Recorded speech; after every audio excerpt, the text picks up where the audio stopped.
저희 찬송가 94장 함께 찬양하시겠습니다.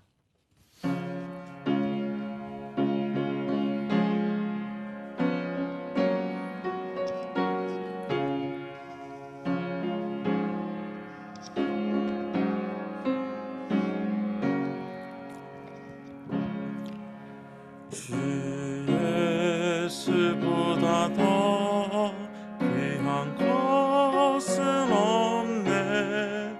이 세상 불비와 바꿀 수 없네.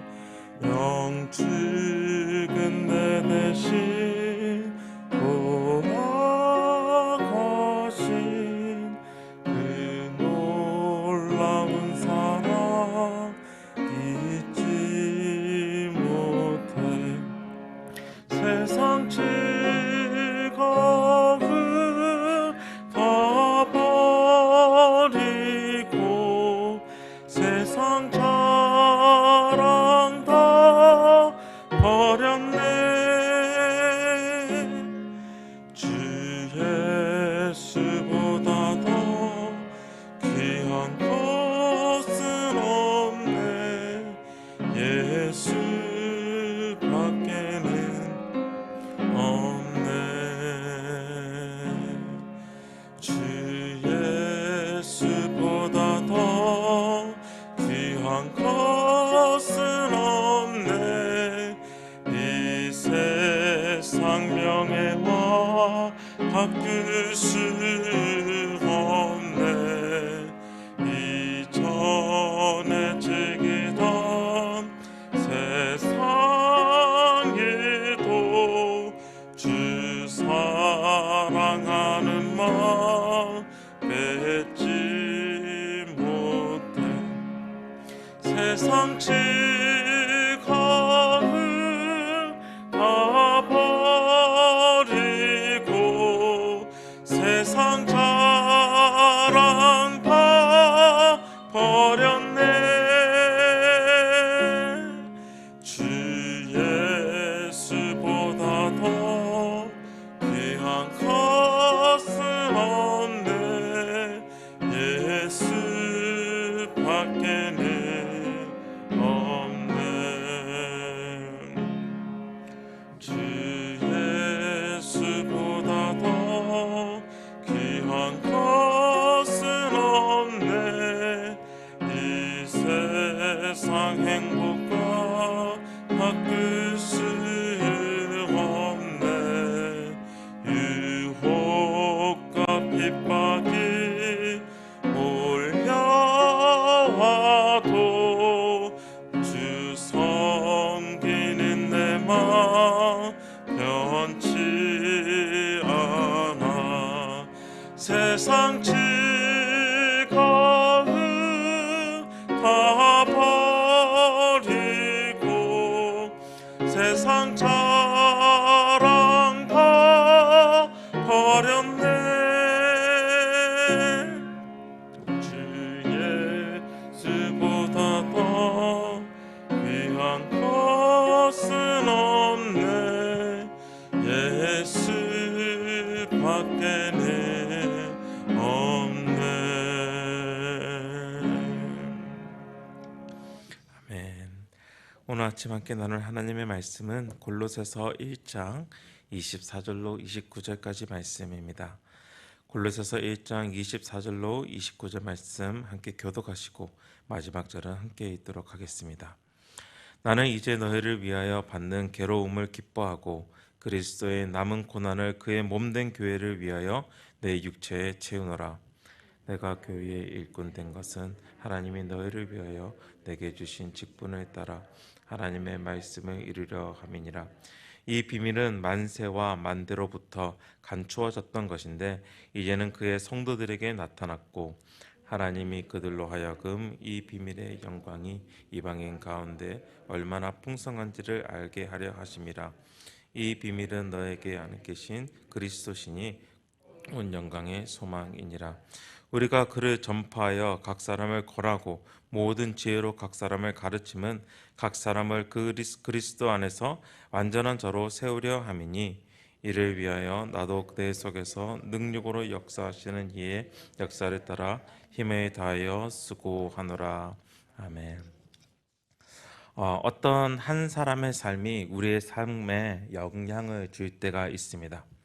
그리고 어떤 사람의 말이 우리 마음속에서 남아서 그 말을 곱씹으며 묵상할 때도 있습니다.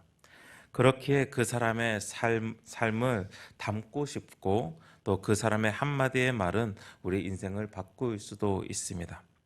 나의 삶을 송두리째 바꾸지 않더라도 나의 삶 가운데서 영향을 준 그런 사람이, 그런 한 구절이 누구에게나 있을 것 같습니다. 저 같은 경우는 선교사님들의 삶이 그렇습니다.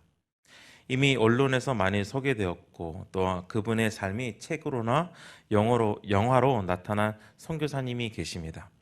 짐 엘리엇이라는 분이신데 제자반을 하셨다면 이분에 대해서 들으셨을 거라고 생각이 듭니다.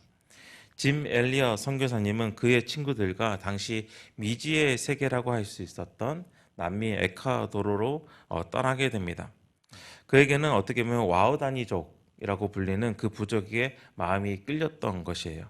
그런데 이 부족의 특징은 바로 식인 인적 부족이었습니다. 이방인들이 들어오면 죽여서 토막을 내는 잔인하고 독한 부족이었습니다. 짐 엘리엇 선교사님은 4명의 친구들과 함께 이 부족에게 복음을 전하기 위해서 현지의 언어들을 익혔고 풍습을 익혔습니다. 그리고 그 부족 안에 들어가기 전부터 몇 달 전부터 비행기를 타고 다니면서 선물들을 이렇게 떨어뜨리기도 하고 또한 복음을 방송으로 전하기도 했습니다. 그리고 드디어 그 5명의 선교사님이 그 부족을 만나기 위해서 그곳에 들어갑니다. 하지만 그들은 5일이 지나 창에 찔려 죽은 채로 발견되었습니다. 그 이야기가 영화로 나와 있는데 그것이 바로 창끝이라는 영화입니다. 그리고 이 소식을 들은 이제 미국에서는 이제 난리가 났었는데 미국 신문에서는 특별히 이 이야기를 다루면서 젊은 5명의 친구들의 죽음을 이렇게 표현하였습니다. 얼마나 불필요한 낭비인가. 그리고 그 이후 2년 뒤에 짐 엘리엇 선교사님의 아내 엘리자베스 엘리엇은 남편이 죽은 그 땅으로 들어갑니다. 다행이기도 그 부족은 여자를 죽이지 않는 간섭이 있었기에 그녀는 그곳에 머물릴 수 있었고 또한 그곳에서 복음을 전파합니다. 오늘 말씀에 보면 바울은 자기 자신을 일꾼으로 표현하고 있습니다. 저희들이 읽은 본문 바로 이전의 9절 23절에서도 바울은 이렇게 자신을 표현합니다. 나 바울은 이 복음의 일꾼이 되었노라. 그리고 오늘 본문에서도 25절에서는 자기 자신을 교회의 일꾼으로 자신을 설명하고 있습니다. 그리고 그는 일꾼으로서 자신이 받는 고난은 당연한 듯 받아들이고 있는 것이 바로 24절입니다. 저희들 24절 말씀 다시 한번 읽도록 하겠습니다. 나는 이제 너희를 위하여 받는 괴로움을 기뻐하고 그리스도의 남은 고난을 그의 몸된 교회를 위하여 내 육체에 채우노라.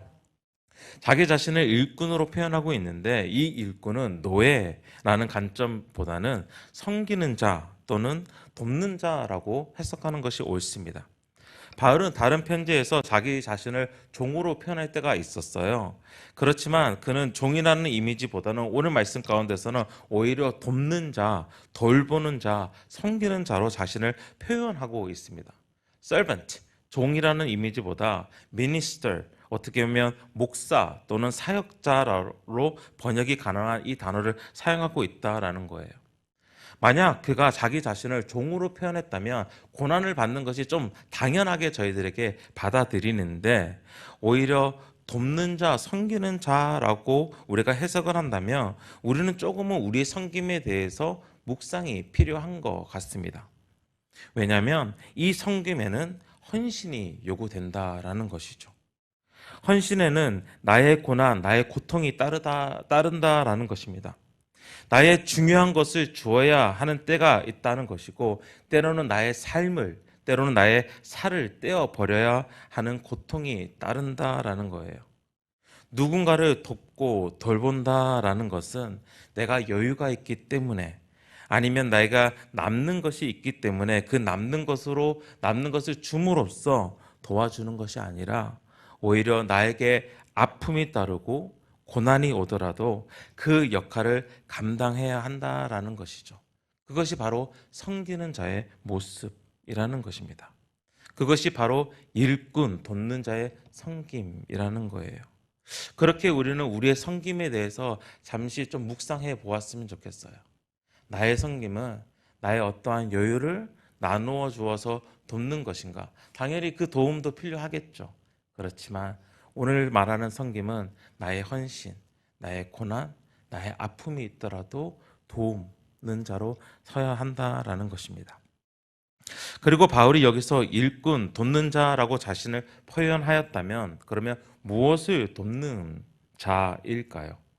일꾼에게는 역할이 있지 않습니까? 일꾼에는 해야 되는 그 사명이 있는데, 그 사명은 무엇일까요?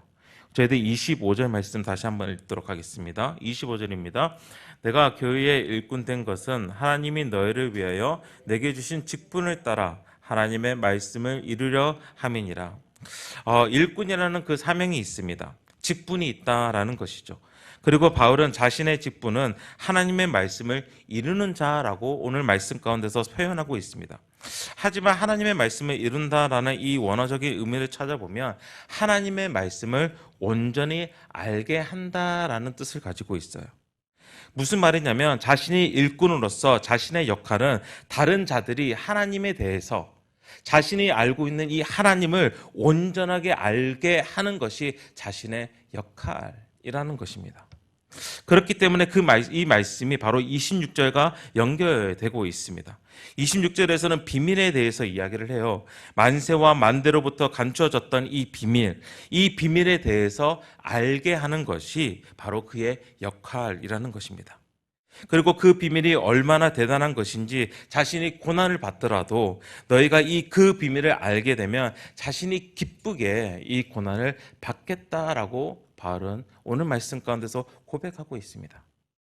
이 비밀을 다른 이들이 알게 하는 것이 자신의 사명이라고 바울은 계속 얘기하고 있는 것이죠.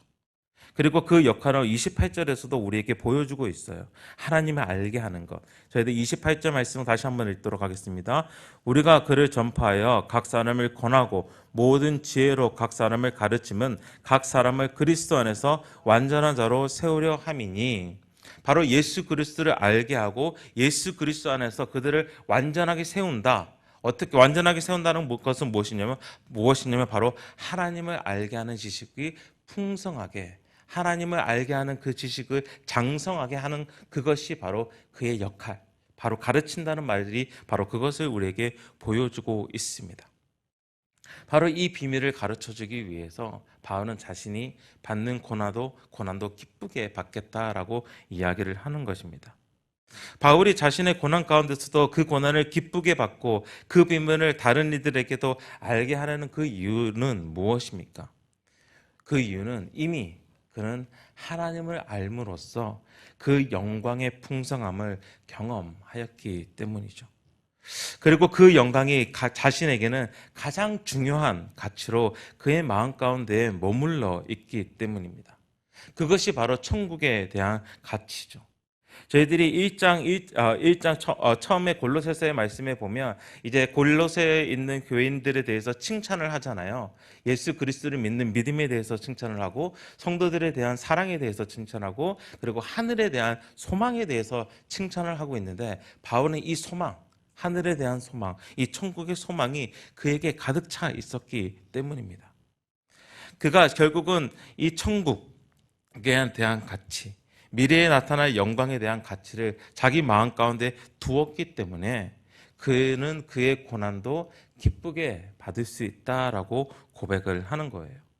그는 로마서에서도 이렇게 고백하지 않습니까? 현재의 고난은 장차 우리에게 나타날 영광과 비교할 수가 없도다. 골로새에 있는 성도들에게 편지를 할 때도 바울은 로마의 옥에 갇혀 있었습니다. 고난을 받고 있었어요. 그가 로마의 성도들에게 편지를 쓸 때에도 평안하고 여유로운 상황 가운데서 편지를 쓴 게 아니잖아요. 목숨을 걸고 자신을 핍박하는 자들이 늘 주위에 도사리고 있음에도 불구하고 그는 고백할 수 있었던 것입니다. 현재의 고난은 장차 올 영광에 비교할 수 없다. 이 말을 다른 말로 표현을 한다면 하나님의 영광은 이 세상의 그 어떠한 영광보다 뛰어나고 비교할 수 없을 정도로 크다라는 바울의 고백인 것이죠. 그리고 그 하나님의 영광을 얻기 위해 지금 주어지는 고난은 아무것도가 아니다. 기쁘게 달게 받을 수 있다라고 바울은 고백하는 것입니다. 바울이 받았던 그 고난이 정말 달콤할 수 있을까요? 기쁘게 받을 수 있을까요? 자신의 목숨을 걸고 하는 사역이기에 절대 기쁘게 받을 수 없습니다. 그렇지만 그에게는 더 큰 가치가 마음 가운데 있었기 때문에 그리고 그의 마음 가운데 그리스도의 남은 고난을 그의 몸된 교회를 위해 내 육체에 채우노라라는 그 고백이 있었기 때문에 그는 그 고난 가운데서도 결국은 그의 역할을 다 할 수 있었던 것이죠. 제가 말씀을 시작하면서 짐 엘리엇 선교사님의 이야기를 드렸어요. 짐 엘리엇 선교사님이 죽고 나서 그 이후에 그가 대학생 때 적었던 일기장이 발견돼요. 근데 그 일기장에 이렇게 적혀 있었습니다. 영원한 것을 얻기 위해 영원하지 않는 것을 포기하는 자는 결코 어리석은 자가 바보가 아니다. 어떻게 보면 세상에서는 얼마나 불필요한 낭비인가 라고 돼서 특별하지만 그의 마음 가운데서는 이것은 낭비가 아니다. 더 큰 영광을 붙잡기 위한 버림이다 라고 그는 고백하는 것이죠. 영원한 것, 천국, 하나님의 나라, 영원한 생명을 얻기 위해 영원하지 않는 것, 세상의 잘됨, 세상의 자랑, 세상의 강함을 포기하는 자는 절대 어리석은 자가 아니다라는 말인 것이죠. 세상은 그의 죽음이, 그 젊은 선교사님들의 죽음이 불필요한 죽음이라고 말하면서 그 죽음은 낭비되었다고 말하지만 그는 그 말에 대해서 이미 대학생 그의 일기장에 이렇게 선포한 것이죠. 낭비가 아니라 더 큰 영광이다. 그리고 그들은 결국은 진정한 돕는 자를 따라갔던 것 같아요. 오늘 말씀을 빌렸으면 진정한 복음의 일꾼, 진정한 교회의 일꾼을 그들은 따라갔던 것이죠. 우리에게 하나님의 놀라운 비밀을 가르쳐 주시기 위해서 하늘의 가장 크고 아름다운 영광을 버리고 이 땅에 오신 그 예수님의 가르치심과 그의 놀라운 기적을 통해서 결국은 예수님은 그의 삶을 통해서 하나님과 하나님의 나라를, 그 하나님 나라의 영광을 맛보게 하시죠. 그리고 그의 십자가의 죽으심을 통해서 하나님의 놀라운 비밀, 구원의 비밀, 그 비밀의 영광의 풍성함을 몸소 보이시죠. 그렇게 생각하면 예수님이야말로 진정한 돕는 자, 진정한 복음의 일꾼, 진정한 교회의 일꾼이었던 것입니다. 그리고 바울은 그리스도의 남은 고난을 그의 몸된 교회를 위해 내 육체에 채우노라 라고 이야기를 하면서 그 진정한 복음의 일꾼인 예수 그리스도의 동력자로서 그가 서고 있음을, 그 가운데서 고난을 감당하고 있음을 우리에게 말하고 있습니다. 바울뿐만 아니죠. 결국은 예수님을 따르는 모든 자들은 이 진정한 일꾼이신 예수님을 따라 일꾼으로 세워진 것입니다. 짐 엘리엇 선교사님의 삶도 그랬던 거고, 많은 선교사님들의 삶, 자신이 가지고 있던 그 영광들을 다 내버리고 선교지로 떠났던 그 선교사님들의 삶도 그랬을 것입니다. 그리고 우리의 길 또한 마찬가지죠. 내가 세상 가운데서 붙잡을 수 있는 것들이 얼마나 많겠어요. 그럼에도 불구하고 그러한 것들을 놓아버리죠. 그리고 더 큰 영광, 하나님을 붙잡기 위해서 우리는 매일 나아갑니다. 그런데 참 위로가 되는 말씀이 있어요. 바로 29절 말씀인데 29절 말씀 같이 한번 읽도록 하겠습니다. 이를 위하여 나도 내 속에서 능력으로 역사하시는 이의 역사를 따라 힘을 다하여 수고하노라. 나에게 주시는 힘이 있다라는 거예요. 나는 정말 내 마음 같으면 세상을 놓아버리고 싶지 않잖아요. 세상이 너무나 좋고 너무나 강하기 때문에 그러한 것들이 강연히 내가 있어야 된다라고 이야기를 하는데, 내가 이것을 놓아버릴 수 있는 힘을 하나님께서 우리에게 주신다라는 거예요. 내 속에서 능력으로 역사하시는 이의 역사하심에 따라 힘을 다하여, 정말 힘을 다하여 세상의 것들을 놓아버리고 세상의 영광을 놓아버리고 하나님의 그 풍성한 영광을 붙잡는 것이죠. 그리고 그분을 따라서, 그 진정한 일꾼이신 예수님을 따라서 매일 한 걸음씩, 정말 매일 한 걸음씩 걸어가는 것입니다. 우리는 주님의 일꾼입니다. 나뿐만 아니라 다른 이들이 하나님을 알고 하나님의 비밀, 이 예수님을 알게 하기 위해서 세워진 일꾼, 그 일꾼이 바로 나라는 것입니다. 그리고 내가 그 일꾼의 삶을 살아갈 때에 고난이 따르고 아픔이 따르더라도 더 큰 영광, 세상이 추구하는 일보다 더 큰 사명이 여러분을 이끌고 나아갈 때에 내 안에 계시는 그 성령님으로 말미암아 그 힘으로, 정말 그 힘을 다해서 그 일들을 감당하시는 여러분이, 그리고 오늘이 되시기를 주님의 이름으로 축원합니다. 이렇게 기도하시겠습니다.